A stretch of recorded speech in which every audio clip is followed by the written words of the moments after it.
দাবি মোদের একটা, দাবি মোদের একটা,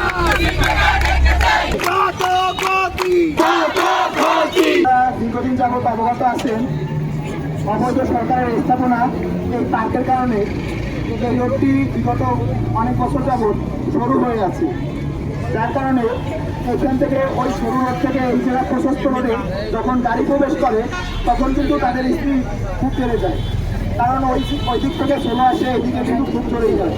অথচ আমাদের এই একটি সরকার সড়ক, এটা দিয়ে 22 নম্বর ও 22 নম্বর ওয়ার্ডের সকল লোকজন চলাচল করে।